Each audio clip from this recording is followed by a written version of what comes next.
Hey guys, it's your pal Victor, and we're gonna watch X, the new movie from Ty West, who did House of the Devil. Find out what we thought right now.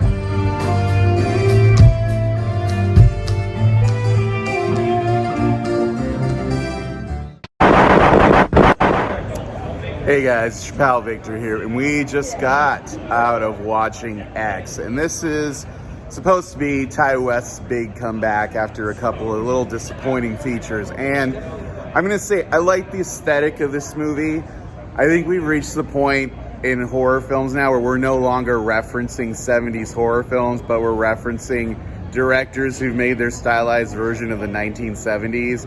So this is basically the Quentin Tarantino, Paul Thomas Anderson version of the 1970s. There's a callback to Boogie Nights right at the beginning that will either be fun or obnoxious depending on your point of view.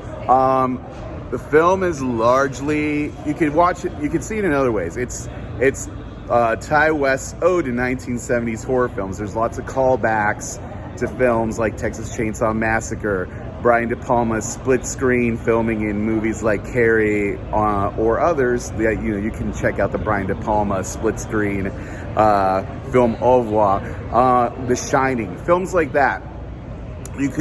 So that's where you wonder, is it homage or pastiche when those parts don't add up to bigger than the whole? This was an issue in Ty West's The Sacrament, which was his found footage cult film, which a little too slavishly followed the Jonestown Massacre model. And that's kind of the issue with X, that it kind of too slavishly follows the model of Texas Chainsaw Massacre. I will say Mia Goth is kind of the standout in this, playing an interesting role in this film.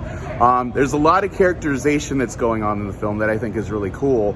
And the aesthetic is cool, but I feel like the first two acts of characterization kind of don't pay off in the third act, and that's kind of disappointing. It is a fun horror comedy if you look at it that way, and in that sense, it's a fun movie worth checking out, but I will say I can't give it my highest recommendation, but I won't blast it either. It's a middle-of-the-road horror movie.